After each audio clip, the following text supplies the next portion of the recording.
Layman's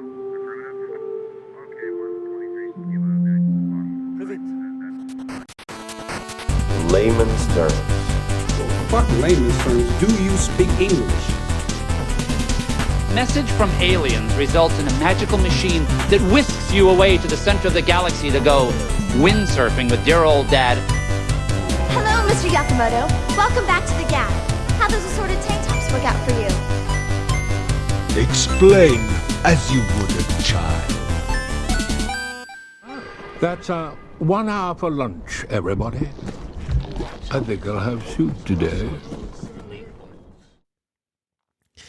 Hello and welcome to the Untitled Sci-fi Show. Hi, Rob.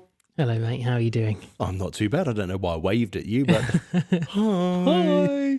Yeah, I'm really good, thanks, bud. Really good choice of a film this week, and really enjoyed watching it. And it's been a bit of a chill-out week. It's not been too bad. Yeah. Oh, it's half-term holidays, remember? So Monday I was stuck in London. Well, not stuck. I took Kay to London for the day just to have a nice little kind of day trip. And then T wanted to spend the night at Nanny and Grandpa's. So literally Monday, London, drop Kay off at home, then pick up T, take him to Nanny and Grandpa's, spend the night with him there, and then work for my mum's on Tuesday. So it was a bit of a chaotic 2 days. You stay with him? Yeah, he would have stayed on his own, but we just thought for his first time at Nanny and Grandpa's on his own that I'd go with him. So I don't think he'd have a problem. Next time he'd probably just kick me out the front door, knowing him. It's a good idea. I might have to do that with my T, because he does say he wants to stay over there, but I think he's too young to go on his own. You see, I took him over. I shared the bed with him, and he was absolutely fine. Maybe it actually I'll meant say I that. got some single time with my parents, which I don't often get. Yeah, I think I'll have to try something like that. What have we been doing? This isn't the section. This isn't the section, no. Hey, Sweden! Not Swedish, Mac, the Norwegian. Right, first things first is guess the intro. It is guess the intro. I don't write call sheets down, so we've got every episode we just... What is it? What's the saying? Flying by the... Seat of your pants. Seat of your pants. Skin of your balls, all that sort of thing. So you did very well. Only one you didn't get. Yes. You? So I'm going to play them, and you're going to let me know what you think. All Detroit has a cancer. The cancer is crime. So that was easy. That was RoboCop. That's RoboCop, yeah. So it might sound a bit different. I'm playing the vocals only version, so there might be a bit of silence in between as it goes through each one. It's the way I do it when I do the trailers. Yeah. So the thingy only has a vocal version, so that's boring everybody. No, that's fine. A light that burns twice as bright burns half as long. And you have burned so very, very brightly, Roy. Sorry, I paused that halfway through. So that was Blade Runner. That is Blade Runner, absolutely. I think I should have cut that little bit at the end off. Yeah, possibly, but you know what? It's too late. I think that's what gave it away. Could be a monkey or a orangutan. A bald monkey? I just really like that. It's a really fun bit. It was a great... I'm not a fan of the film. It's E.T. You know what? It used to freak me out as a child. It's never freaked me out, not like Willy Wonka, but I just find it a bit annoying. And I think it's just because I've seen it so many times. It's all up until they find him looking like a grey dog turd laying in the river. That bit freaks me out then. Right. I don't know why. It used to freak me out as a kid. I'm sure it doesn't now. But as a kid, I just didn't like it, and it freaked me out. And the whole and like them whizzing him away, and all the medical team there, and all of that. It's just, I don't know. I didn't like it. There's a really good ride in Universal in Florida for E.T. That's a really fun. E.T. the Resus. Quickly save E.T.'s life. Someone get on his chest. Go. No. Keep him clear. So you go on these bikes, as you would. So everyone has their own bikes. So at the beginning, you have to give them your name. Right, and they type it in the machine, and they give you a supposed passport or like a pass to get into like the FBI, CAI government section where they're holding ET. And you go in, and then you get put on these bikes, push bikes, and you're going along. And then, then ET's in the basket in front, and then you fly around, and then you end up on his planet. So you see ET's planet with his mum or his wife or someone. It's a woman ET there, which is very odd. Oh, whoever we see in Star Wars Episode 1, looking over all of the... Yeah, pretty much, that one. Yeah. And then... The prostate exam, does that happen at that point? Yeah, then one shoots off and they get prostate exam. Arsehole. Look at the cat. So there's a cat in a box. He got a cat in a box. And then at the end, he waves at everybody and he goes, "Thank you, goodbye." And then he says the names. But they never could, didn't know Rob. He knew Robert. So, and the very first time we ever went as a family, my name was the only one we heard it say. It was like, "Thank you, Robert." So it was like this ongoing joke between me and my dad now. Whenever, because we were lucky enough, we went a few times. Whenever we'd go, he'd be like, "Do you want to go on that ride, Robert?" Can you imagine that? That's probably done with an AI voice thing. It's probably done with an API. Oh, yeah, it'd and be one rubbish one now. day, someone will forget to pay for that license, and it will be, "Thank you, API key limit reached." You've reached your key limit. Out of credits. Subscription expired. Right, next one. You know how I cracked it? I don't know how you did any of this. Right, so this is the one that I didn't it. get. You had to tell me this one. Yep. And I love the film. I thought the film was absolutely brilliant. I saw it in the cinema. I got it on DVD as soon as it came out. It's Ex Machina or Ex Machina, however you're meant to pronounce it. That's the one. Is it terrorists? This came from someplace else. What do you mean, like Europe? No, Robbie, not like Europe! Right, so this is War of the Worlds, and it's the stupidest fucking line. I could have sworn, if I'd heard that line, I would have said that was the scary movie version of the War of the Worlds they did, because it's so stupid. I know, that's why I chose it. But the thing is, there's not many quotable parts of it. No, it's little Tommy Cruise running around the place. Yeah, I was hunting around on YouTube for different quotes and stuff. I thought we were playing footsie, but it's the dog headbutting my feet. And a lot of it was just shouting and lots of music. It's got a really loud score, as you could hear from that. It's hard to get any vocals without the music. Amazing music, but for the purposes as I needed it was a bit unfortunate. But I just like that scene. They're in the car when it's just happened. He's got his son and his daughter. She's like mid panic attack. Yeah. And then the son's like climbing forward. I've never liked her as an actress, and I didn't like War the of young the Worlds. lady. Yeah, I've never liked whatever character she's in. She's always been precocious, and you just want to slap her. That's a word, isn't it? It is a word. It's a good word. It is a lovely word. Dictionary word of the day: precocious.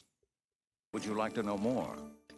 Come on, everyone knows. And everyone knows, just from even that little bit more, Starship Troopers. Starship Troopers, yeah. That's it. That was Guess the Intro. And I must watch Starship Troopers 2 at some point, just to see I've never seen how it. bad I've never seen it. It's got to be bad. Yeah, I'd love to see it. It's got to be like Universal Soldier 2 and Universal Soldier 3. Number 2 I've seen, Universal Soldier The Return. It's awful. Well, I mean, Starship Troopers is on the list for us to watch at some point. So I can't wait. Maybe we'll do that and then we'll do number 2. Or maybe we just go straight to number 2. Because we've all seen number 1. We all love it. Starship Troopers, Starship Poopers. Yeah. So that's it. Nobody won. No shout-outs. Nobody won that one. Nope. No. And I didn't actually have any people even actually write in. So did we ask people to write in last time, or did we just say because Stiddy's won the prize, that was No, it? And did but we forget to say? No, you get shout-outs. If you get it right, you get a shout-out. If you're the first person to get it right, you get a super shout-out. Whatever that means, I'll make it up on the spot. And I put it up on socials a few days after the episode comes out for those that, there's a lot of people that follow us that don't actually listen to the show. Yeah. Yeah, so I'm sure out of the 400 people that follow me on Blue Sky, they ain't listening. They're all too busy with American politics. Checkmate.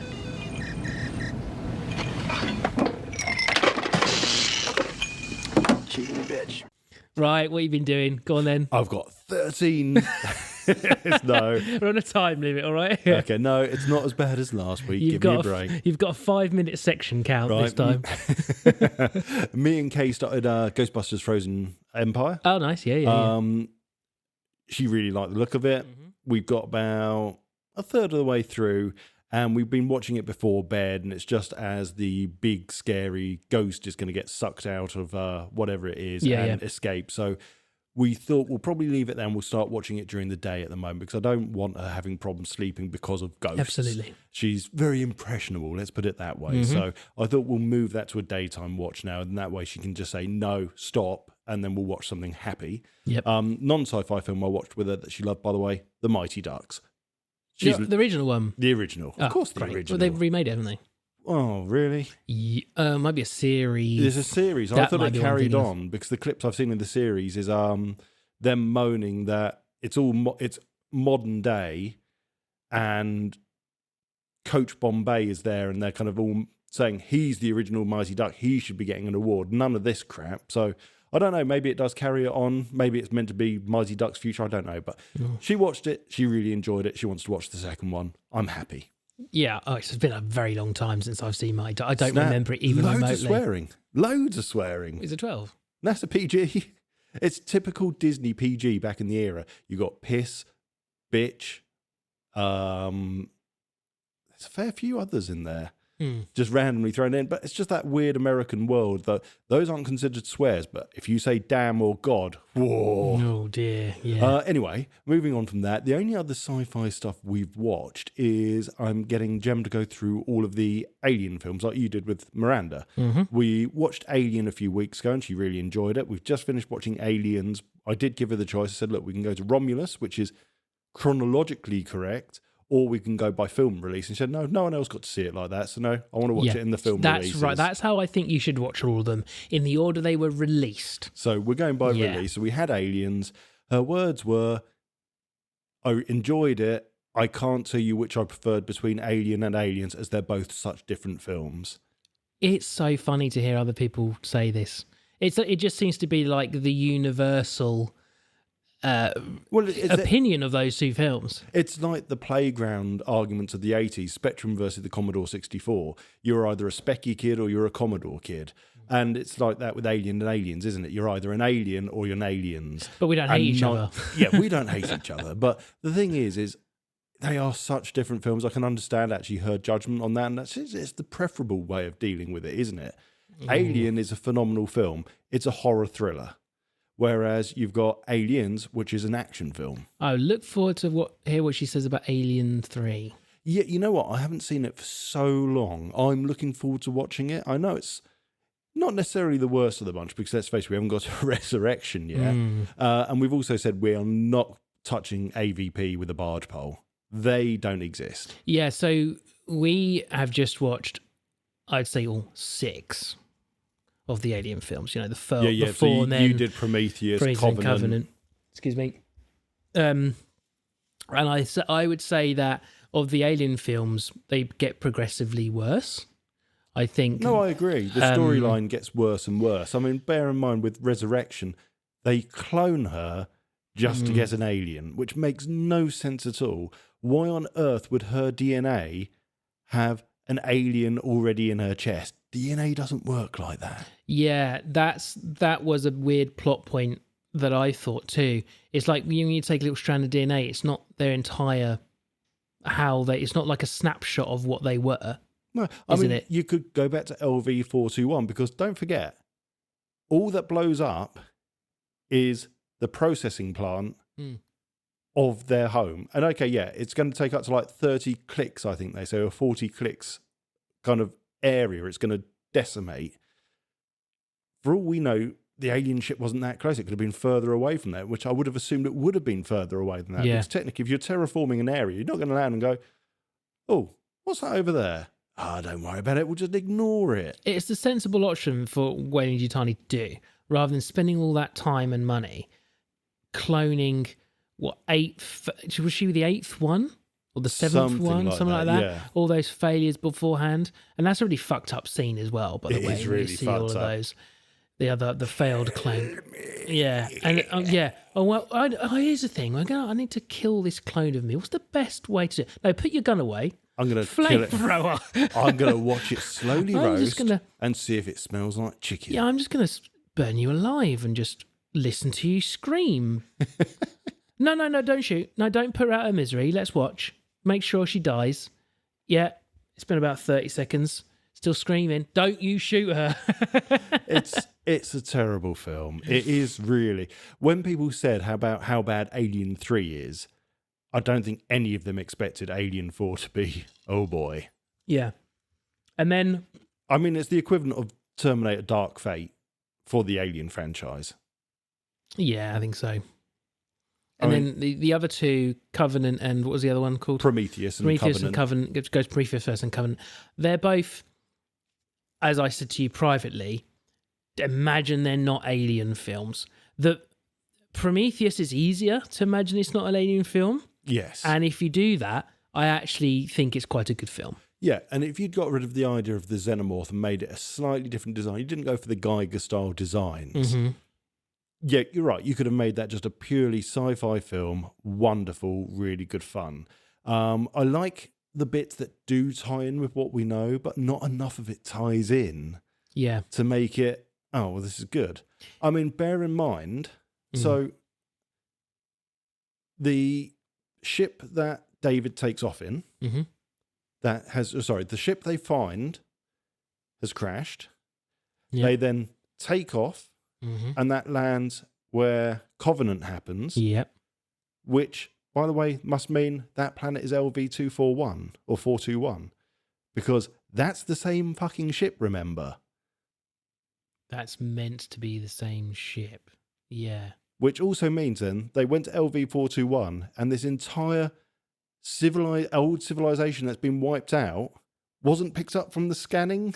They didn't fly around the planet and go, oh, look, there's an ancient civilization used to be here. I can only assume the storms destroy it because there's lots of weird storms. Yeah. There's just not enough is explained, or too much is left to not actually work properly. Yeah. Because, that ship that he took is meant to be the ship they see in the first Alien film, because you've got the pilot. Not the ship that he took in the second film. No, as in not because he takes a ship Prometheus, in... they take the ship at the end of Prometheus. Oh, but then, but then he takes... that's the ship that's meant to be in the first Alien. Right. Sorry, I was getting confused then, because he flies off in the ship with all the humans in at the end of Covenant, doesn't he? No. So they ship take the ship at the end of Prometheus. Yeah, they do, and they crash that. They crash it into the planet in Covenant. Yeah, which basically means that is LV-421. So that's meant to be LV-421, but it's got an entire ancient civilization on there, and no one noticed. Yeah, I don't know. And plot holes.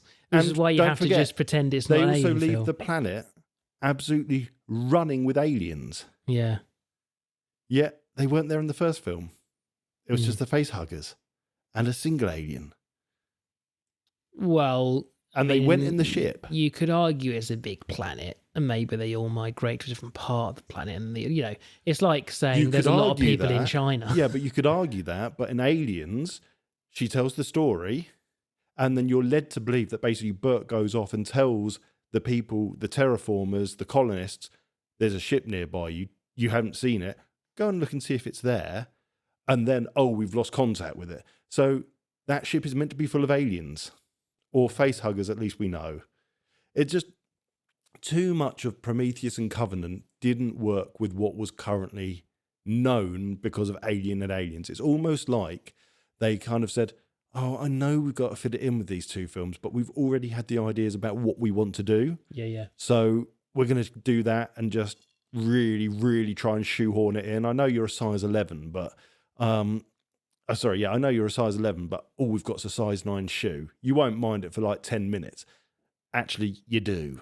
They do this with films sometimes, is that they get scripts for other films and then they work them into being scripts for different films. So I think there's an argument for saying Prometheus could very well have been a half script for its own sci-fi and then was picked up by them as like, let's change this a bit. We can make this Alien prequel. And then they're stuck with certain choices there to then move. And they're like, this actually did really well. Let's do another one.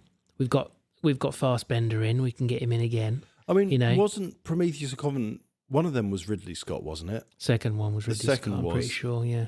Well, I'll double check it. But yeah, it was just for me, it was no way near the quality of any of them. Even Alien 3, in my opinion, is better than Prometheus or Covenant. I don't know. I think I think you're right. Ridley Scott for Covenant. I think that, and for Prometheus. For Prometheus as well, did he? Okay. Yeah, which is, I know he's not the writer, he's the director, so you can't go by that, can you? You've got to go by the writers of this. But Prometheus, as a director, wouldn't you have said, I remember the original goal of the first film. Yeah. This doesn't really work. Prometheus is better than Covenant. That I feel comfortable in saying. Covenant, just some of the CGI choices they made for the aliens just looked awful. And then the story just... Because we've tiered these films before already, but now after kind of watching them all again, there's some... The fourth one is the worst one, I think, without counting Alien versus Predator. I haven't seen... because if you go on Disney and they categorize all the films together, so AVP gets put in there, and then the second AVP films Requiem. and then so's Prey. I haven't seen Prey yet. I haven't seen Prey, but it got highly rated. Got highly rated, so I would actually really like to see that at some point. But that's just Predator, right? I don't think that's it. Anything There's no to Alien as far as I'm aware in So there. then how come the other two Predator films aren't placed in there? So Predator 1 and 2, why aren't they in this group? If they're putting Prey, which is supposedly a prequel to any of the Predator stuff, why has that been bundled in? Don't forget, so the Alien versus Predator thing happened. There were two reasons it happened. You had a comic strip that was made of Alien versus Predator. I thought the game was the first thing. Was the game the first thing? I just thought so. That. There was definitely a game. Oh no, what the... The one on the PC? No. So there was an Alien versus Predator before that. Oh, what was it? And that was on the Atari Jaguar. Oh, okay. And that was a first-person shooter. It's one of the... It's actually a very good first-person shooter. It's the computer one's great. Oh, the whole story about how I won that one, I can tell you that. That's an amazing game. But no, there was a comic strip of Alien vs. Predator, pretty similar to the ilk of the comic strips that were released of RoboCop versus Terminator. Mm-hmm. It was just one of those 80s or 90s mishmash things that, what would happen if this happened? So they did it. And obviously you've got Predator 1, which is a phenomenal film. You've got Predator 2, which actually I really like. People don't like. I like Predator 2. And you've got the bit where Danny Glover goes into the Predator ship and there's the xenomorph skull. Yeah. So there's your tie, basically. That's really, really the end, loose tie of them going, let's make an Alien versus Predator film, because now we can say they've been coming to Earth hunting the xenomorphs. And it's just the biggest problem with it. Do you remember the first AVP? Not really, no. Okay, well, at the very end, there's the lead female character, and there's one predator left. Is this in the pyramid? Yes. Okay, that's as much as I remember. She helps the predator, and they escape together. And then what, he takes her skull? Okay. Because why would he help her? Realistically, if that was a real predator, it'd be, right, thanks, you got me out. Punch through the forehead, you're dead. There is absolutely zero chance they would be like, oh, okay, I'm not going to kill you. No. There is zero respect there. The reason Danny Glover didn't get killed was because he killed a fucking predator. He got respect of being a hunter because he killed the hunter. Yeah. She cut him loose. You're going to be like, no. Is the idea the predators are a race that they have to, almost like Spartans, and they have to do this predator thing to mature in part of their social... I honestly don't know. I don't know if it's a social... growth age thing, if it's just that they just progress so far like energy, hunting, they just need and to that's do something. What they do. Yeah. I'm sure it is explained at some point. I think it's explained in Predators, funny enough, the Adrian Brody film, which again is just sheer trash. I think they kind of explain it as, they're a race of just hunters. That's it. That's all they do. Nah, you got to have more than that. Sorry. No, I agree. It's piss poor. But anyway, sorry, I've dragged it on again. I wasn't reaching for the button. I was putting my hand here. No. But I'm just realising, actually, I have dragged this one on by just saying the word aliens. But not monkeys this time. I don't know what the hell's in there, but it's weird and pissed off, whatever it is. What have you... What? Let's try that one again. What have you watched, Rob? I've been watching all the Alien films. Excellent. Okay, shall we move on? I'll tell you what I have been doing. You didn't see it because the screensaver came on. Just before you came round, we watched the first episode of Reacher. Oh, season 3? Yep. Oh, guy, can't wait for you to watch it. I haven't watched season 1 or 2 yet.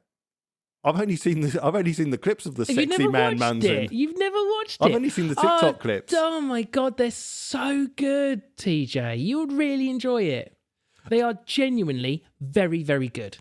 I've got to watch those, and because he's in it and Henry Cavill's in it, I've got to watch the Ministry of Ungentlemanly Warfare. Oh yeah, as well, I'd like to watch that too. Yeah. Which I'm really looking forward to. I just haven't had a chance to watch it, so Yeah. that's on my list, and I will start watching Reacher then. I got a little bit annoyed because there's a shot of him in his boxer shorts and he's blurred in the background. I was like, get into focus. And he doesn't get into focus through the whole shot. You I was like, pervert. for fuck's sake. What else have I been doing?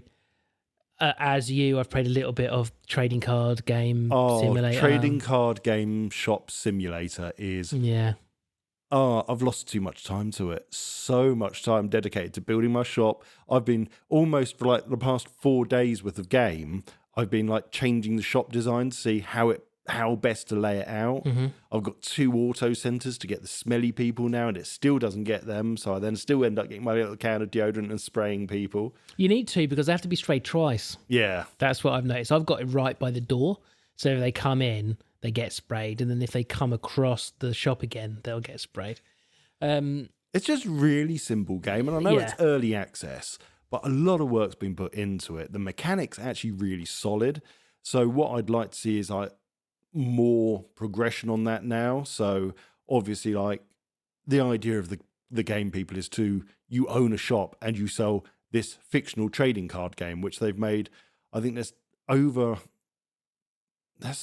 200 cards, I think, that they've had. Right. Artwork done. They've got rules on, health point. Everything's done, just like Pokemon cards. Mm-hmm. And they've made all of these. And you've got to basically buy licenses, choose what packs you're going to sell, what additional things you're going to sell. You put tables for people to play the game in. People come in and try and sell you the card. Then you can sell the individual cards. You can open the card packets yourself and then sell them if you want. Mm-hmm. It's really in-depth, but I'd like to see, the card grading would be nice to come in. Oh, no, the card's a bit shitty, so we'll sell it at this price. Mm-hmm. There's a fair few bits that I'm looking forward to, especially decorating it, like posters and stuff. It needs that. It's a bit bland at the moment. I mark everything up. So everything, as soon as it's on the shelf, you only actually have to press plus 10%. But I press market price, then 10. The reason you do it is because the market price changes. It does. So every now and again, go up to press market price plus 10. If I sell single cards, because you can open the card packs yourself, everything's 20%. Oh, okay. And then I watch what everyone says. Yeah, and if they go, this is a good price, I go, right, over it, round it up, or add 10% until they complain. So that's the right price. I've been doing 10% and round, because that means I'm quicker on the till, because there's no sorting out pennies and stuff. Yeah, I'm the same.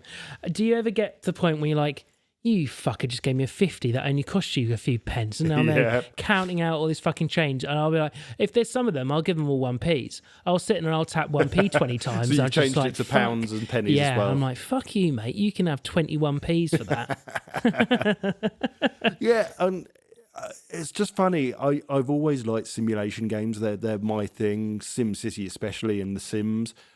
Both just key games of my childhood. The original SimCity on Atari ST was the first one I played. SimCity 2000 at my mate's, SimCity 3000 at home. Yeah. Then the original Sim. They are just my bread and butter for games. And then this came along, and it's like, actually, this is novel. It's just different.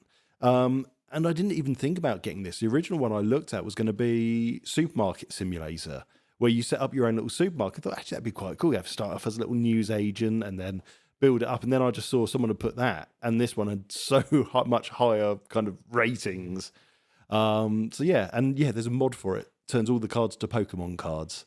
That's quite cool. And the development team, are looking at introducing so you can actually start playing the card game, so you can sit at the table and play the game with people, so it'll be an actual playable game. Mm-hmm. There's just lots of things about it that's really, really nice. It's fun. We're going to check each other's shop out after recording, aren't we? Absolutely. What else? I've been playing more Final Fantasy. I had a terrible realization when I was like, I'm on chapter 7. Oh, okay, that's quite far. I've been playing it for 30 hours. Fuck me. Okay, let me just see how many chapters there are. 14. Shit. Uh-oh. I'm not going to get a point from this game anytime soon.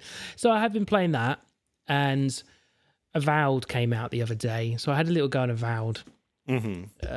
Sorry, if anyone can hear the microphone's going crazy, that's the dog under the table whacking into it. His head's at one end, his tail's at the other, hitting both mic stands. That's again by Obsidian, a little bit kind of like Elder Scrolls-y, that kind of vibe. It's all right. I think the controls are odd.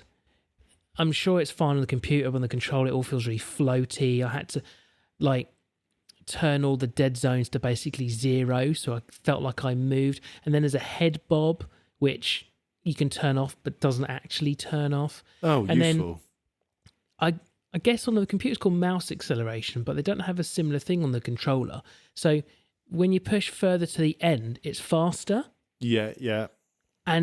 But even with the dead zones being to 0, meaning as soon as you press the control stick, it moves. It really slowly ramps up to it, and it just makes I don't feel like I'm connected to the character. Oh, yeah, you get that weird disconnect where like you're in sludge. Or very similar if you've ever played a game where you've played an online game and you've got lag. Yeah. So you're walking forward, but it feels like your character's actually walking forward a little bit behind what you're trying to do. So everything's disjointed. And we're talking like a millisecond. It's just enough that you notice it, but not enough that it's going to stop you playing it. But there's just something. And the other thing is I don't feel like I'm in a world. It's a very pretty looking game. The characters are cool, and all the conversations. I'm playing a wanker. I don't often play wankers in games, but something about this one. Same with Baldur's Gate. When I play that, little times I play that, I'm playing a wanker. I don't know why I chose on these two games. So have they gone for looks over substance? I think they've gone for looks first above all else. Ugh. And the rest of the game has appeared after that. Yeah. And, it's little things, okay? There's a table in front of you. Looks beautifully crafted table, lovely textures on it. And it's got bowls of fruit. If I hit that bowl of fruit, the bowl of fruit should fall over. Nah. This is all just solid. You cannot do that in this day and age. The fact that the 1997 game Duke Nukem 3D, you could walk around, there's a toilet there, shot it, boom, it's gone. Shoot a urinal, boom, water's pissing out of it. Oh, look, snooker table, shoot the balls, they ping around the table with physics and you can pot them. The fact you could do that in a 1997 build engine game, in current generation stuff, nothing should not be destructible. So I watched a comparison video today, Avowed versus Oblivion. So, Oblivion, if you shoot a tree with an arrow, wedge locks into the tree. Sounds like wood. Shoot stone wall, ptoink, falls on the floor. Not in Avowed, sticks to everything. And sometimes it sticks to it with a good massive gap between the end of the arrow and the wall. No. You walk up into a shop or anywhere in Oblivion, every single item's got physics. Yeah. You walk into a table, you knock everything off the table. Nothing happens in Avowed. Another thing with the arrows, excuse for that. You shoot arrows straight up in the air in Oblivion, they come back down again. They never come back down again in Avowed. They just disappear into the void. You walk up into a shop and steal something off the counter. Everyone fucking hates you in Oblivion. Like the shop owner will start berating you. Unless you put a bucket over their head so they can't see. Yeah, the shop owner will start berating you. If you keep doing it, they'll go and find a guard. The guards will then chase you, put you in jail, and they don't forget, or fine you, or kill you. Nothing happens in Avowed. You walk into a town in Oblivion and you can attack any NPC. The only NPCs you can't kill are story mission NPCs. Side mission NPCs you can kill, and you just fail the side mission. Story mission ones you can't. In Avowed, you cannot attack anybody who isn't an enemy. As let's face it, Oblivion's an old game now. I know 19 years old, I'm pretty sure. I know there's the constant joke that even by the time GTA 6 will come out, there'll be another release of Elder Scrolls Oblivion or whatever. It's just Skyrim's the one they will say. Skyrim, isn't it? Yeah. So you're going to be like, PlayStation 7, released today, Elder Scrolls Skyrim. It's like, oh, for fuck's sake. But you can't release a modern game of that style and expect people to accept that now, because that's absolutely rotten. I mean, I know it's not the same style game. It's a first-person shooter I'm talking about here, but it's a Stalker, Shadow of Chernobyl. Yeah. That was probably the first game that I remember playing where NPCs properly remember what you did. Yeah. And it affects how you play the game. And I was a dick in that game. Everyone I came across got killed, no matter if they were good or evil. And it got to the point I could not complete the game. I got about halfway through, and then basically the bad guys wanted to kill me. The good guys wanted to kill me. No one would give me health. No one would give me ammo. I couldn't go anywhere without being shot at from both sides. I'd completely fucked the game. I'd ruined it for myself. So I had to go back and start all over again and actually not be such an arsehole. Yeah. But that was good. And again, talking about physics, best one for that, and I wish I still had the video of it. At the very beginning of Stalker, you're in this kind of little, they're not caravans, but they're kind of mobile home bits, and you're going through and you've got to get your gun, you get given your first mission, and you head out, and one of the things you come across is these three men stood around a fire. One's got a guitar and he's playing happily along, and they're just NPCs. And I remember throwing a grenade into these people, it exploding, and the guitar just disappeared. I thought, oh, well, everything's blown up. Literally, then started walking. About 15 seconds later, this guitar randomly lands next to me. It's like, there it is. Yeah, the old games did that. As something that Oblivion used to do. That would happen in Oblivion. Exactly. Like that. But no, I don't accept that. You cannot release a game to anybody now and expect them to accept that standard that you've told us. No. Yeah, the thing is that graphically, it's very pretty. There's just one last thing I want to say about that game in particular is that opening chest is it proper blue balls as you. It's so dissatisfying. You see this beautifully massive chest. It's got sparkly noises. It's very good looking, gold, sparkles, all kinds of things. And you go, dum, great noise. And you go to open it, it's like, shink. It creaks open a little bit like that and then just stops, and then you get all the items. Oh, I want to hear a crunch, whoomp, the whole lid come off the top. Sea of Thieves style. Yeah, Sea of Thieves has got great chest opening. Exactly. Yeah. And yeah, it really just it's like it's just about to deep throat you, but then he walks off. Yeah. So he's just there ready to help you out a little bit. It's like, nah, finish yourself off. So it's like, right, we spent 300 hours developing the world. Yeah, it looks beautiful, doesn't it? How long did we spend on the story? Well, I don't know about the story so far. What I have liked about the writing, and someone else who I watch on YouTube, Co-Carnage, his name is. He's got, I think he's the same age as us. He's got kids. He seems like a dad who plays games. Right. Okay. I think you'd like him. He played like the Dragon Age Veilguard that came out recently and slated that, saying that it's the writers that have ruined this game. Whereas this one is like, the writer's done a good job. Like, you're having conversations, you feel like you're actually having a conversation with someone who's in the world, because they're giving you lore back. They're not trying to pass some social critique onto you that isn't part of this world. It's all in world. It's all great. And I would say so far, what I've actually, a lot of the time, some of these games I do skip the text sometimes. I'm just like, I just want to fight something. Fuck off. I don't actually care about talking to you right now. I know exactly what you mean. I'll get the quest tracker. That's enough. Whereas this one, I've actually enjoyed speaking to. I've only played like 2 hours of it. So, probably not even 2 hours. But what the conversations I have had of it, I've actually reasonably enjoyed. But yeah, anyway, last thing to talk about, I've been playing the Thing game. Oh, so go inside the PS2 one? Yes, the remaster of it. Oh, okay. So it's on the PS5, but it is... So I had the Xbox One originally, the original Xbox One. I played it on that originally. And now I own it still on the original Xbox, and I think I have a PS2 version of it as well. And then the remaster come out, and SideQuest Smart gave me some vouchers at Christmas, so I brought it with that. Oh, nice. And yeah, it's just as good as I remember it. It's the first game I played with T. So when T was probably... So just before he was born... So before it would give him PTSD, basically. Yeah, he didn't. It's at the age you wouldn't be able to see the TV. Good. But just before he was born, I got it on eBay. Do you remember I told you the story? I do, yes. And loads of games got an Xbox. So I was playing it on that, and he was sat on my lap and was looking in the direction of the screen, which I'm pretty sure they can't see more than a few feet in front of them. No, it would just be light and colour. But I was playing that, so that's kind of like a thing I've got as a memory, that the first game we played together was the Thing. So playing the remaster. The remaster's great. How much does it follow the film? It doesn't follow the film. It's a sequel. Oh, it's a sequel. It follows on straight from the end. Oh. Yeah. So obviously this is going to be full of spoilers for the thing, so I can talk about it. I can't tell Miranda because she hasn't seen the end. Well, no, she has now. Yeah, so I can talk about it to Miranda now because now she's seen the end of the thing. So where they all die at the end of the thing. Yeah. So you now play another group of military people coming to find out where the fucking hell is everybody? Why have we not heard from the station? And then you go to the Norwegian station first, I think. Find the spaceship. Oh, what the fuck's all this? Then you go to the American one.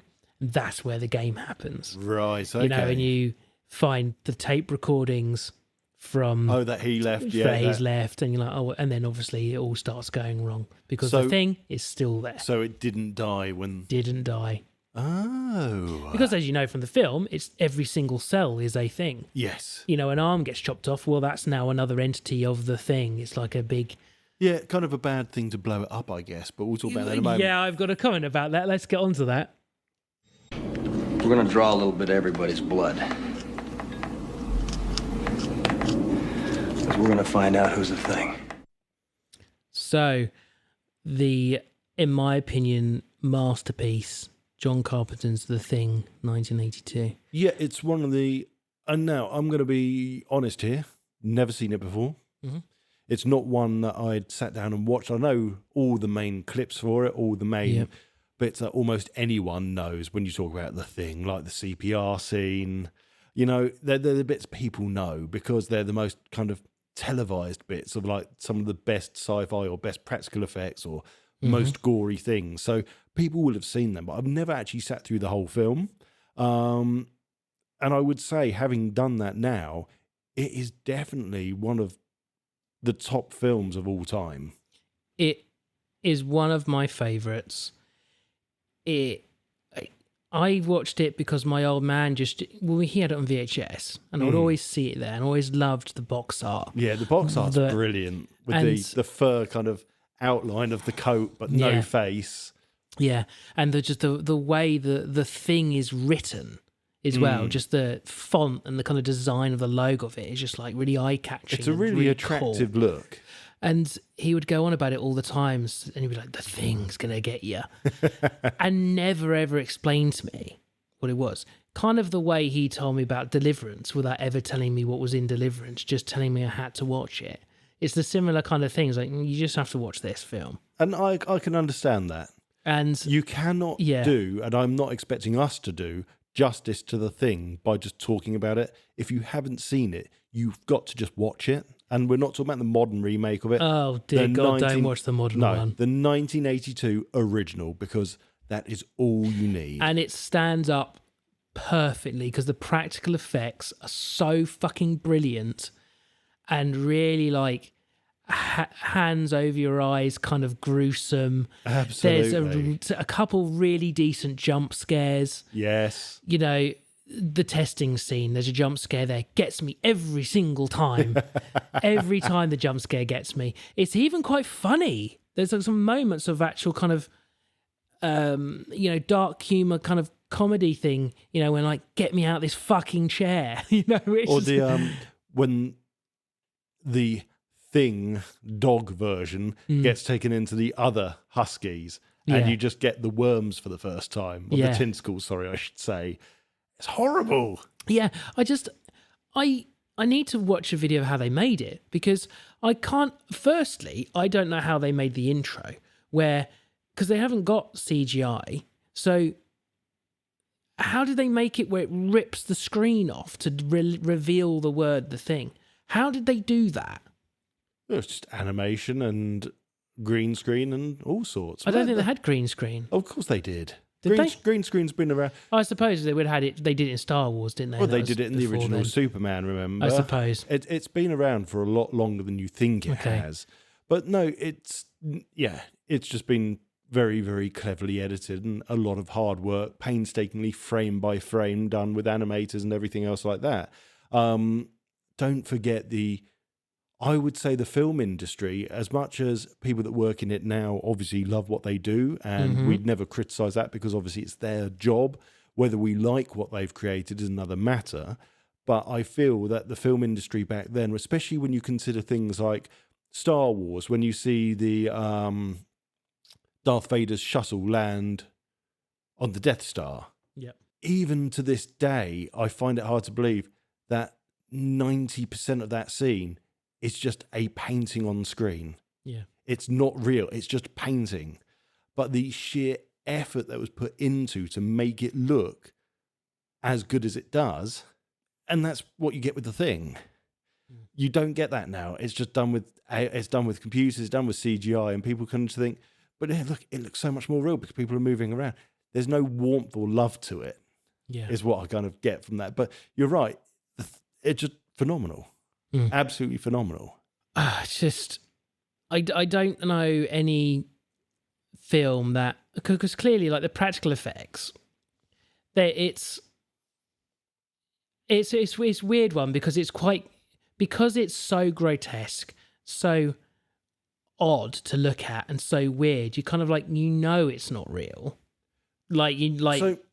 But at the same time, you're just like, but it's so fucking brilliant and so gross. But I think what is key to remember here, there's two ways you can look at it, and there's two definite ways to look at it, I should say. When it is the Thing being the Thing, it's quite obviously fake, but still done beautifully. So the chest opening and closing, crashing his hands, for example, the head peeling off the body just after it's been flamethrowered, that is while the face is twitching scene, and all of that. Brilliant. The dog scene when all the tentacles kind of just go out of it, and the spit on the dog and everything like that. It's quite clearly fake. It's gruesome and it's amazing to see. However, if you made that look hyper realistic, even back then, I think you would have ended up being either making it an X-rated or it potentially like Event Horizon told, you can't release this unless you make massive changes. Yet, the other part of the film, the bit that isn't designed to scare you, but just more make you go, oh my God, is the mutants. Yeah. And those look fucking real and disgraceful. Like the mutated two heads that they recover from the Norwegian one and bring back to do the autopsy on. It's not alive. There's no jump scare from it. It doesn't need to scare you. The only thing it needs to do is be really fucking unsettling. Yeah. And they've done it perfectly. So I think there's a really good mix. There's kind of this, it's quite obviously fake. So I can enjoy watching this without feeling really freaked out. And then I can feel freaked out by the thing that I know it's not going to get me because it's already dead. Yeah. It's really good as well with bringing you, the watcher, into the tension of not knowing who's changed, who's been taken over. Because at some point, everyone has an excuse of why they've been alone. Yeah, and I mean, it's a real play on a murder mystery, isn't it? It's Cluedo. It's Cluedo, yeah. It's Cluedo the Thing edition. Yeah. It was Doc with the pistol in the boiler room, yeah. Sort of thing. Because, yeah, you're right. Every single person's got a reason to be on their own, but you don't necessarily see all of that, but you're led to believe it anyway. Like the whole point is we know it is Doc, isn't it? The doctor. We know he's not crazy. We know he's only smashing everything up because he's done that computer simulation that says it cannot leave here. But everyone just assumes he must be the Thing. Well, it turns out he is. Well, one of them later on. At some point, he changes, but we don't know when he changes. Exactly, and that's probably one of the first times I kind of thought in the film, you're kind of dropping the ball a little bit here. Yeah. You've left this bloke locked in a room on his own while telling everyone else no one else is allowed to go anywhere without someone being with them, so we know no one has been taken over. But you're quite happy to leave him out on his own in the middle of nowhere, in a snowstorm, not guaranteeing that someone's not going to just crawl in and change. Speaking of the infecting the whole world, did you notice how many hours it reckoned? 29,000?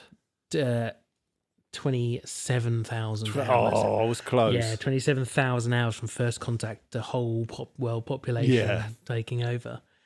Yeah, I mean, it's intriguing, and how that doctor's like been building his own spaceship underground. Well, yeah. So the thing, obviously, is actually. Let me just. I knew about the thing. Yeah, I knew about the film existing. I knew very little about it. I knew that it was this weird thing that was like becoming whatever it was to kind of carry on. Yeah. I just always assumed it was some sort of parasite or something that they dug up in the ice, which is why it's based in Antarctica, blah, blah, blah. I had no idea at the very, very, very first scene you see is the UFO crashing. I had no idea. That's the intro. It was an alien film, basically. I had no idea that. Because that's it. The spaceship is crashing, and then as it crashes, that's when you get the Thing logo appear. It's basically the word scrolling up, like in Star Wars, is the spaceship crashing. But I guess one of the things then thinking about it now, not thinking about it then, because obviously I got really actually quite into the film and lost myself in it, which is always a good sign of any film. If you can lose yourself in it and not realise how much time has passed and what is going on around you, brilliant. Yeah. But thinking back on it now, what exactly is the thing? So we know it is this thing this ability to kind of clone whatever it touches and take it over and then become its own thing. So whose is the spaceship? Is that just another alien race?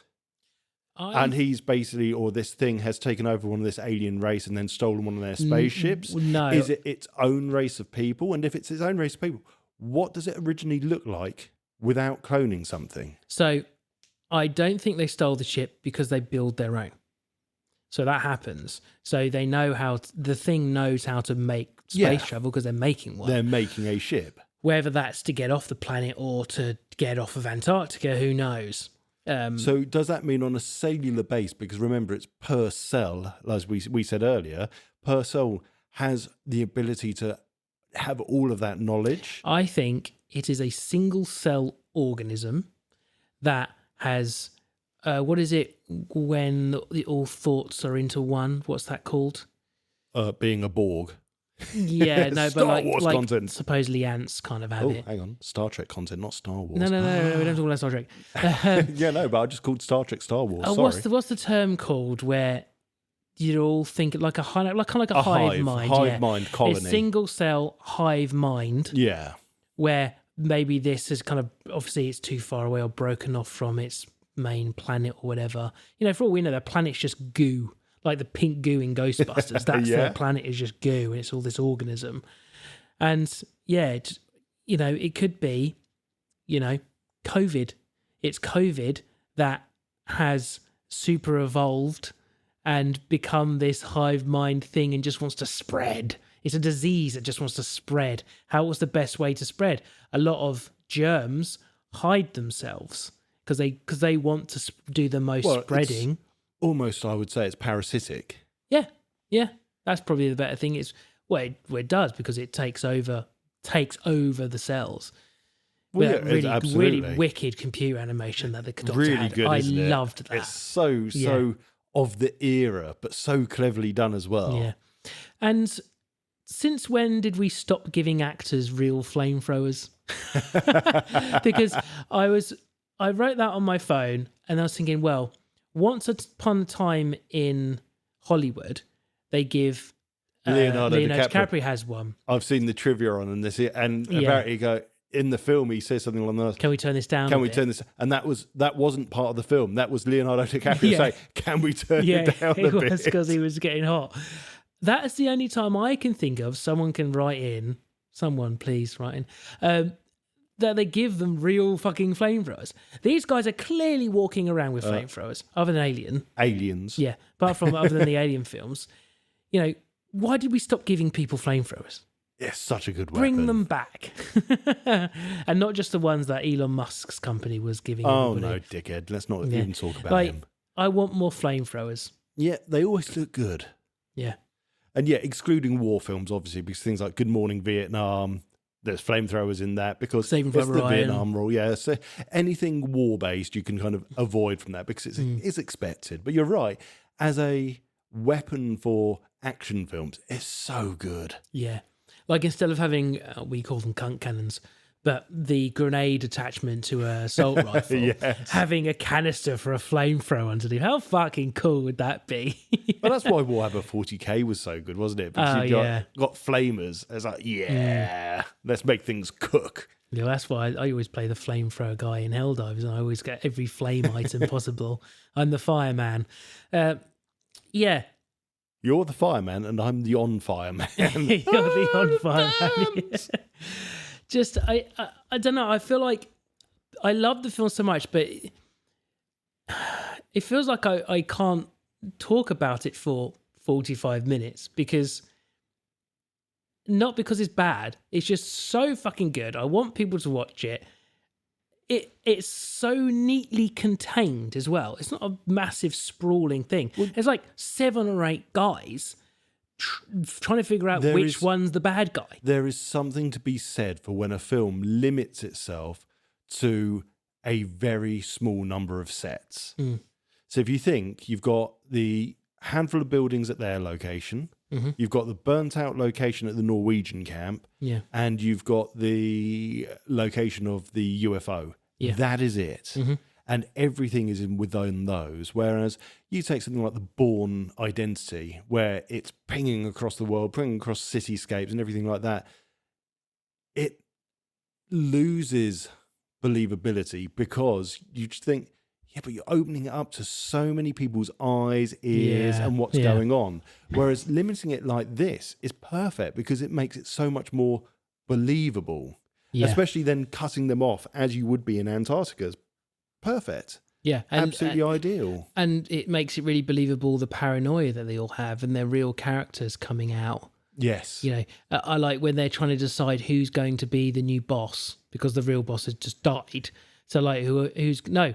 He hands the gun over, doesn't he? He's like, you don't want me to be the boss, so... And he puts it down, and... Nobody wants it originally. Childs goes for it. So Kurt Russell's character snatches off and says, I think we need someone with a bit more of an even temper. Yeah. So Charles played by Keith David, who does like every single fucking voice in every game you've ever heard of. Yeah, and he's Commissioner Kimpsey, I think, for Armageddon. Yes, he's in Armageddon, yeah. He's one of those voices you'd recognise. And even then I was kind of watching it going, why do I know his voice? And it's because his voice is just so widespread. Yeah. And it hasn't changed. That's the weird thing. As he's got older, his voice has just stayed the same. I'm going to count here. There's 21 results for actors in this film. 21. And again... One of them's a dog. Yeah. And one's the voice of a computer. So that's 2 done. I mean, arguably, you could have actually limited it even more. You didn't need... The Norwegians, for example, aren't really required. You could have just had them firing from the helicopter, crashing, and that would have been it. You wouldn't have needed them. That would have been 2 less actors. I'm glad they didn't. It felt much needed that they crash, they blow up. I mean, one of my notes is, what the fuck with that grenade? Oh, yes, I died the exact same fucking note. Oh, it's behind me. But is that the thing? Is he a thing? Yeah. Is that why he threw the grenade behind him to kill the other person? Because he didn't want the other person to say, this is what's going on. Yeah. Was he really that bad a fucking shot with that gun? Exactly. Yeah. Wow. Good shout. All the times I've watched it, I've never actually taken that perspective of it. Was he one of them? Was he one of them? That's why he was always missing. And he knew, oh, look, there's something over there. I can then transform into those things. So if we get near and, oh, yeah, fucked up with the grenade, he's dead. No one's going to know what's going on. I know I won't be. Speaking of, so they get to a point where they realise that he obviously hates fire, so they do tests and they take people's bloods and they get some copper wire, heat it up, put the hot copper wire in blood. If the blood reacts, then that's the thing. There's a great jump scare with that. They tie 3 guys up to their chairs. I love it when the other one just basically becomes the thing. And it's real slapstick comedy all of a moment. That's my favourite scene in the entire film is that part where they're all strapped to the chair and then that guy changes right there. And what a great scene that is of him changing. But they get to a point where they know pretty much that it can survive if it's been in pieces. They kind of imply that. So why does Kurt Russell then set one on fire, kick him out the door, and then chuck a grenade on him? Yeah. What the fucking hell did you do that for? Blow his cells all over the place. Yes, let him burn. And they don't let anything burn. They keep putting it out. Exactly. It's like, burn him. Yeah, you can go in and put him out now. Get well too quick. Mate, that's not even medium rare. That's rare. Yeah. I get they don't want the house to burn down, but come on, guys. One room, close the door, let that room fucking burn, then put it out. You've got plenty of things that can put the fire out. Yeah, 100%. 100%. It's just not, you could say a bit lazy writing to kind of move the story forward and saw it move forward, because obviously if they just let it burn, that would be it done. But I can understand why they didn't, because they need the story to move forward. But there's so many things you could have done. For example, you burnt it, but actually a chunk of it, like the head, peeled off and crawled away. You could have just kept doing that. That scene is crazy. So the one of the other doctor, or the doctor, I suppose, is they're trying to resuscitate the guy on the table, aren't they? Yes. With defibs. And then as he's about to push down for the second or third time with the defib, the dude's chest fucking opens. Just and it giant takes teeth. and An bites eye his arms inside. off at the elbows. And he's like, and then just all hell breaks loose. There's fire, there's tentacles, there's creature coming up. Did he grab somebody at that point as well? Doesn't the creature then grab one of the other ones and start fucking with him? I can't. Yeah, the tentacles come out, don't they? So Yeah. they grab one of them.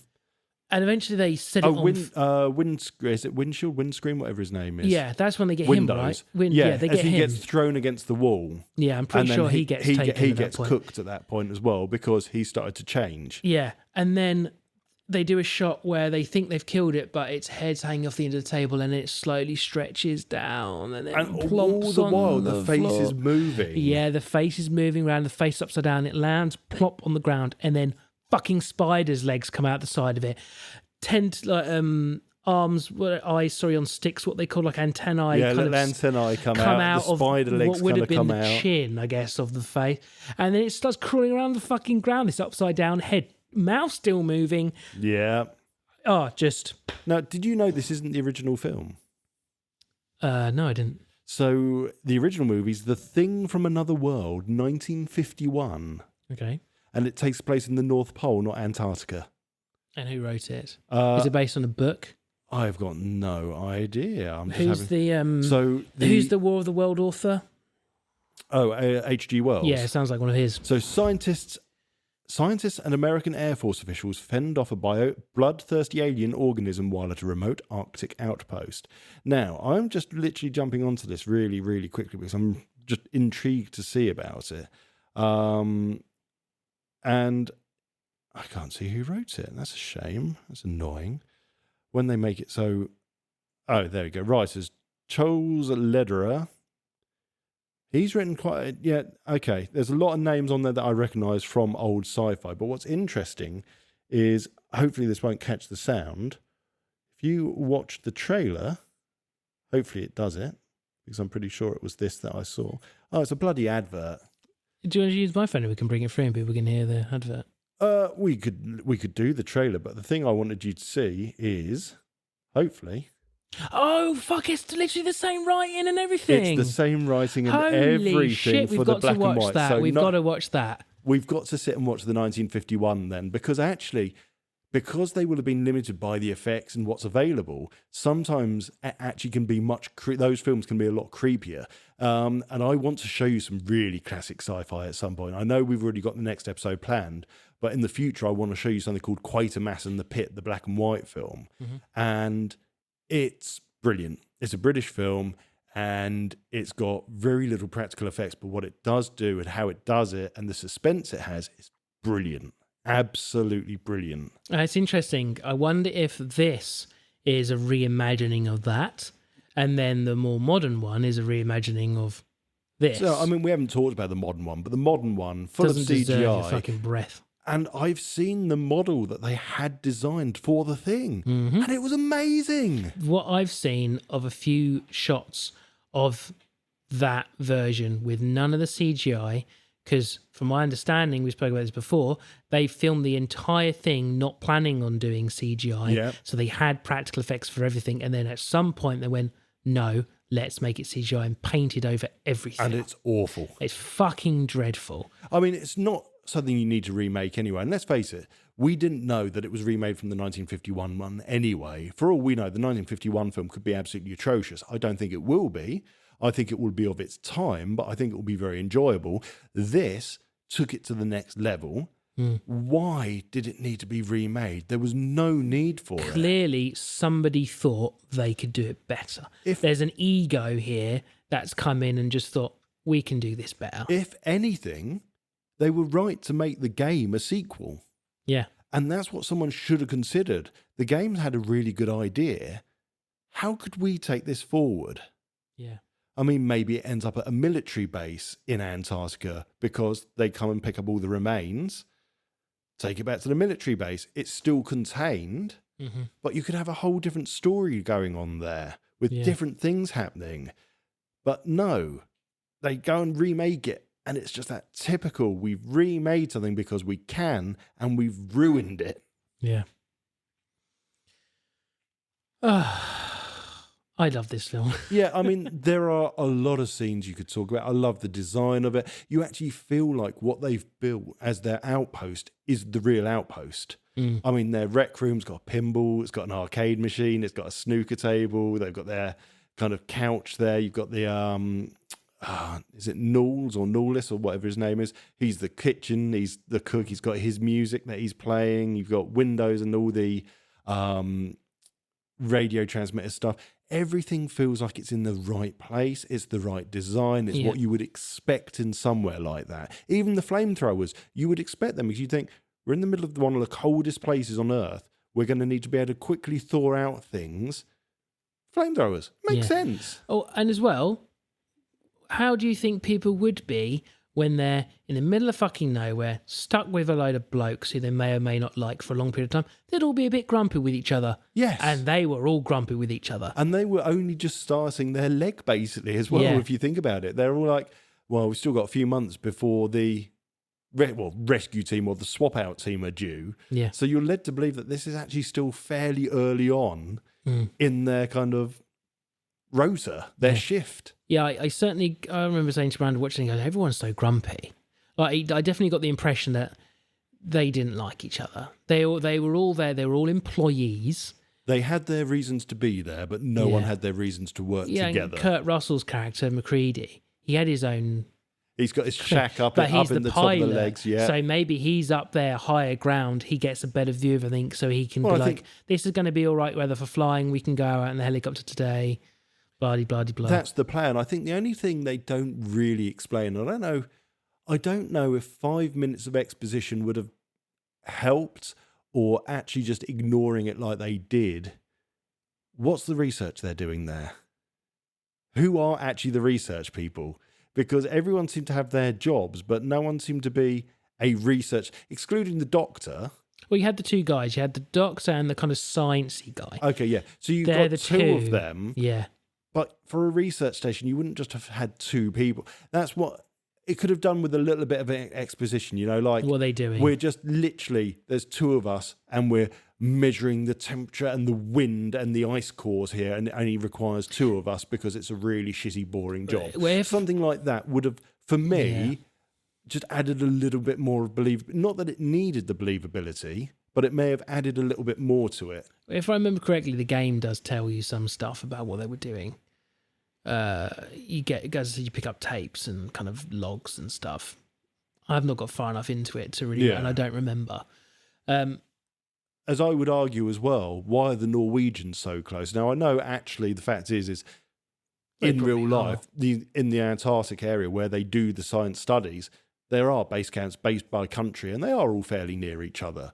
But again, what were they there doing? What was their research? You would have thought, being so close to each other, there would have been not necessarily a friendship between sites, but at least, oh, well, we know the Norwegians are there, they're doing this. We know the Americans are over there, they're doing this. We know that the British are over there doing this. Well, I think the Norwegians were doing deep sea drilling, not deep ice drilling and you do that for like finding out age and you stuff. look at what the world was like at the oldest of the ice cores. They went deep enough to find this spaceship. I think that's what happened on their side, because they had to explain how they found the ship. I think that's pretty much, you can kind of get that's what they were doing. But the Americans, enough. You haven't got a clue what the Americans are doing.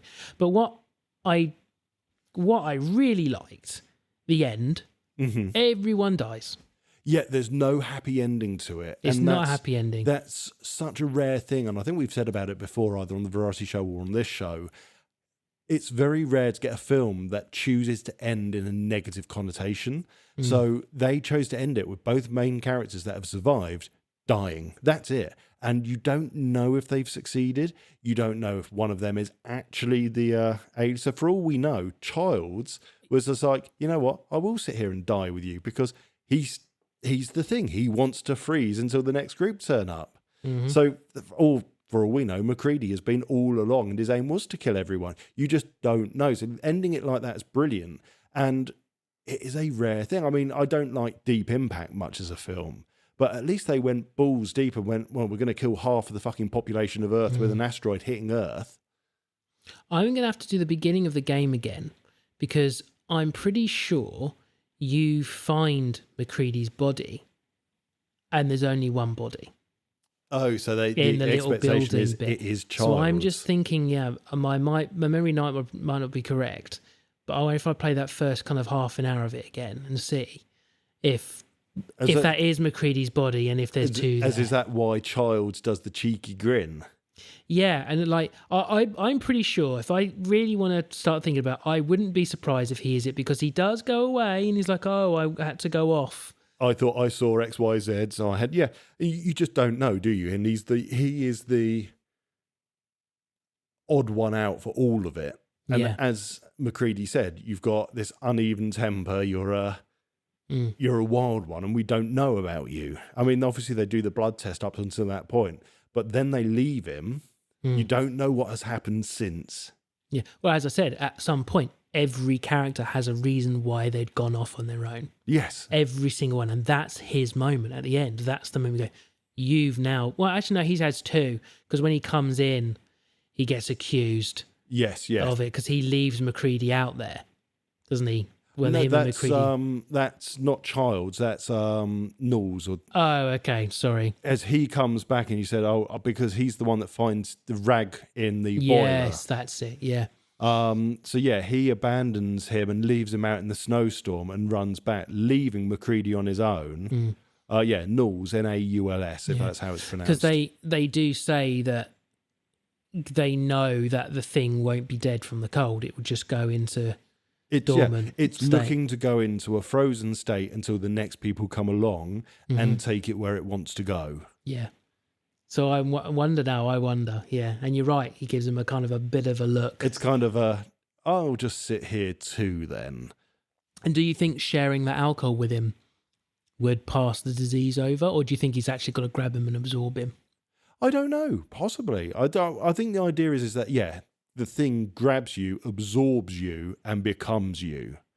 I think that's kind of the idea they try and put across. That is how it happens. Not just on the cell basis, which you see in the little computer animation of dog cell versus thing, and it just envelops it, which is why you see kind of Windows being enveloped, don't you? And then the dog gets enveloped and pulled in.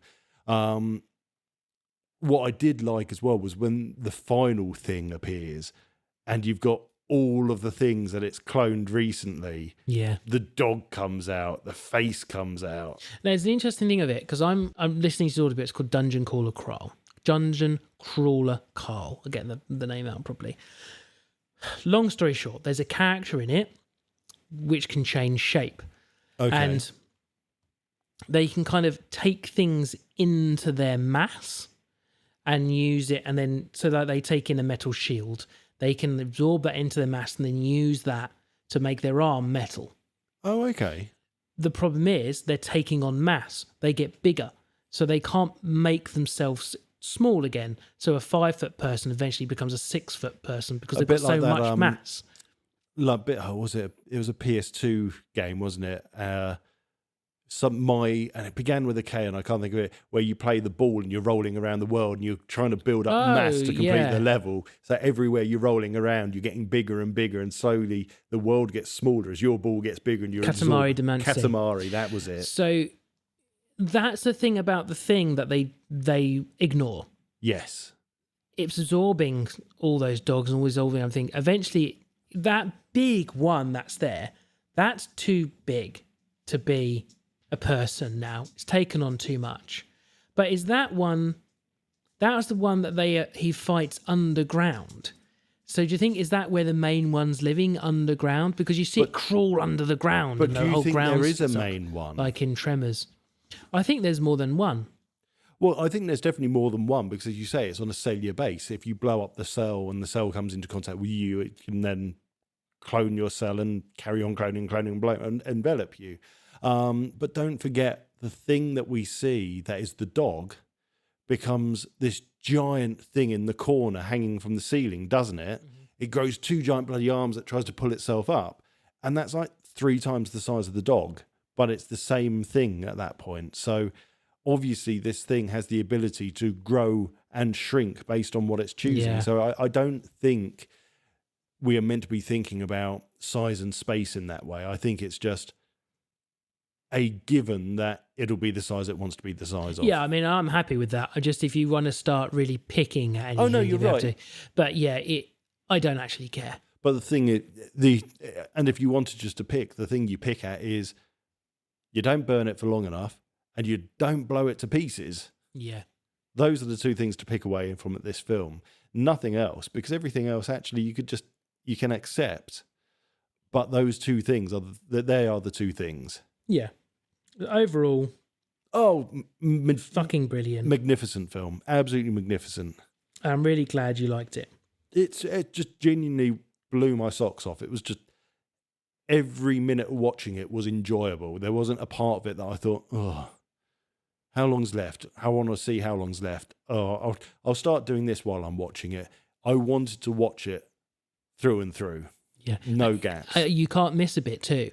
Because I think if you do look away for a few minutes, like your phone or something, you will miss something. Exactly. If you look away, you are going to miss the bit of why was he on his own? Or when was he on his own?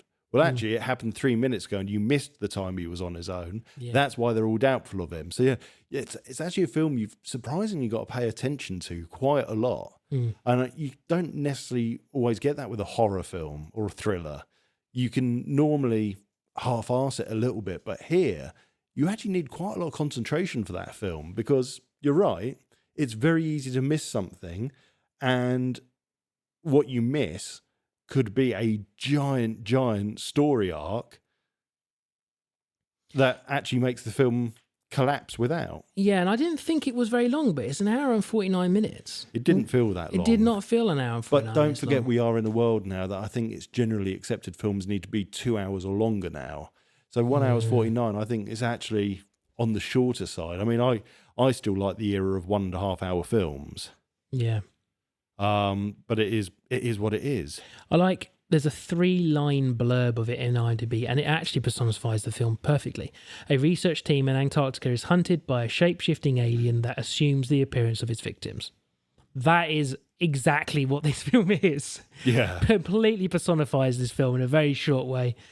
Yeah, basically what we're getting at, and as I said, we wouldn't be able to talk about it for 35 to 45 minutes, and here we are at 37 minutes. You should watch this film if you haven't. It's great. Just watch it. I think what I want to watch next is I might pick it up on DVD because it's one of those DVDs now. It's been around for so long and it's just easy to get hold of. It's cheap. It's like a $4.99 DVD on Amazon.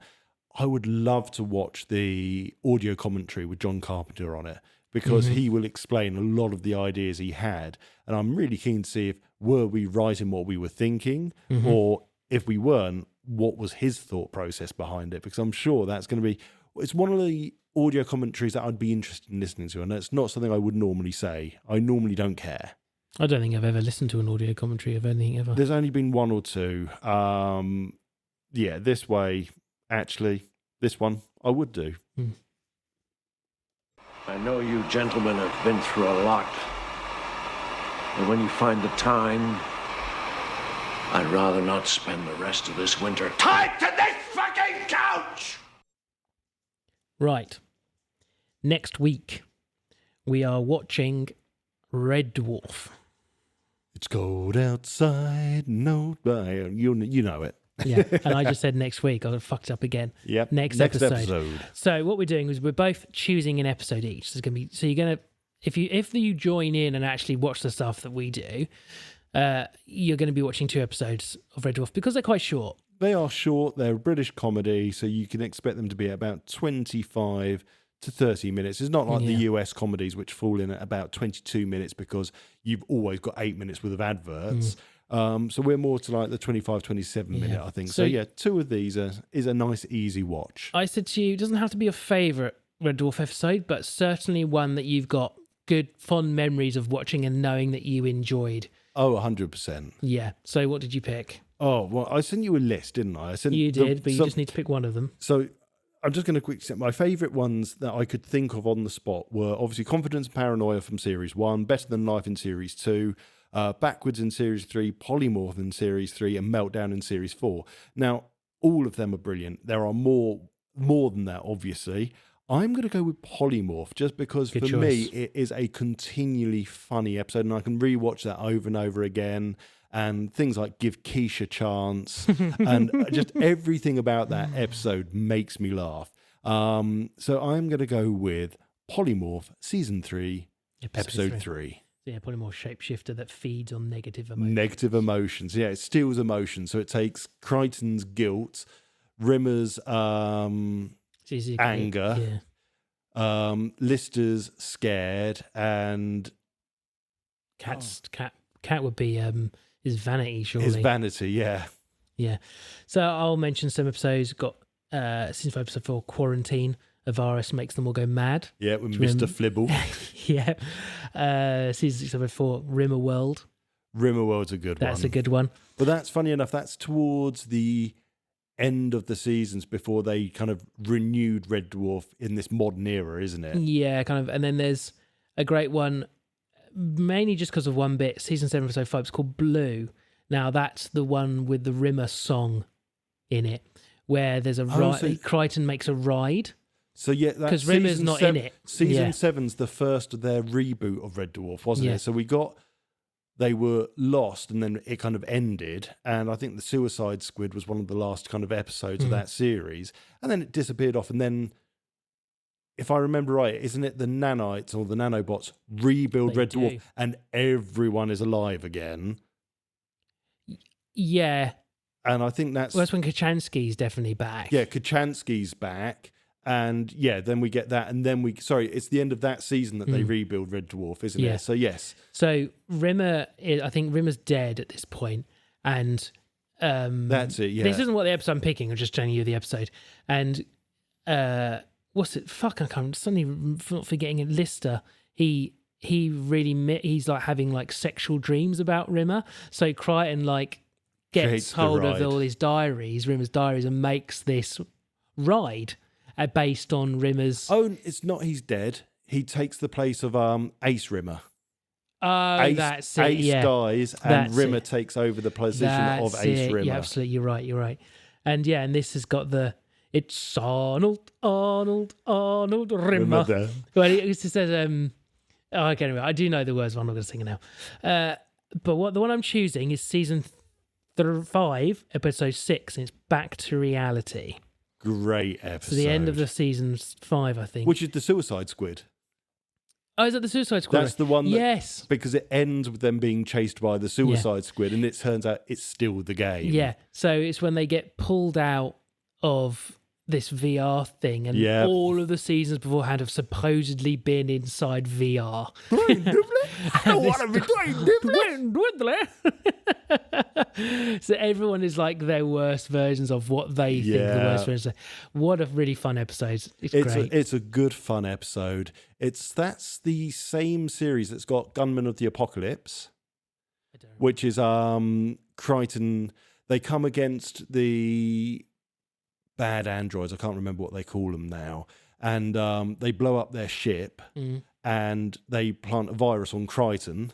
Oh, they plant a virus on the ship, sorry. So Crichton tunes in and then they all have to join in the reality as video game, basically, and try to beat the virus. Same season. So that's a good one as well. Yeah, so that's it. So we're going to be watching Season 3, Episode 3, Polymorph, Season 5, Episode 6, Back to Reality. So that's next episode. You'll also be hopefully giving me the answers to what is this week's guest, the intro, which is, again, it's got 6 different things for you to find. Are you sure it's 6, not 5, not 7, it's 6? I checked my notes. That's what I was doing. I checked and counted. There's 6. If there's not 6, there will be 6 because I haven't made it yet. I just know what's meant to be in it. Yeah, 6. Awesome. You're going to have to sleep sometime, McCready. I'm a real light sleeper, child. Would you like to know more? No. All right. Thanks for tuning in, everyone. Yeah, thank you very much, everyone. Yeah. If you'd like to get in touch with us, you can find us on all of the social medias. For this show in particular, it's the Untitled Sci-Fi Show on fucking everything. Yeah, Blue Sky, X/Twitter. Facebook, you find us as Channel 84, I think. Yeah, Facebook is still Channel 84. Instagram.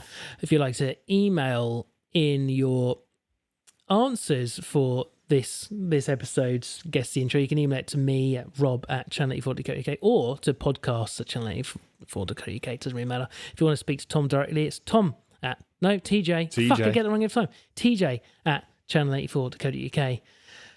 Yeah, podcasts was plural. Website www.channel84.co.uk.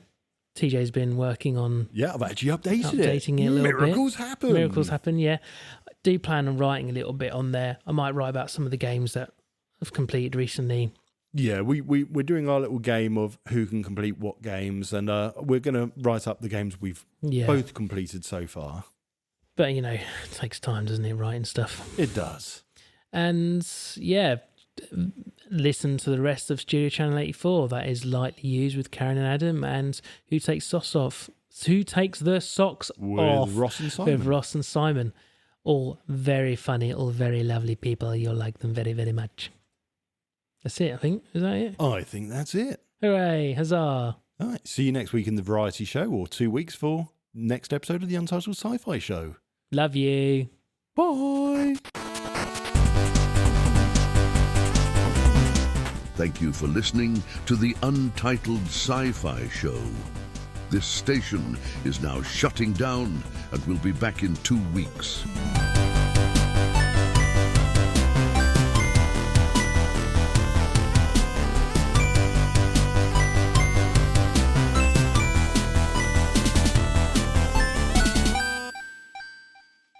May the Force live long and prosper inside of you.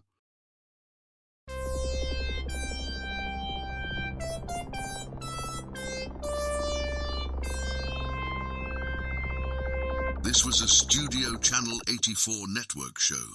To find more, head over to channel84.co.uk now.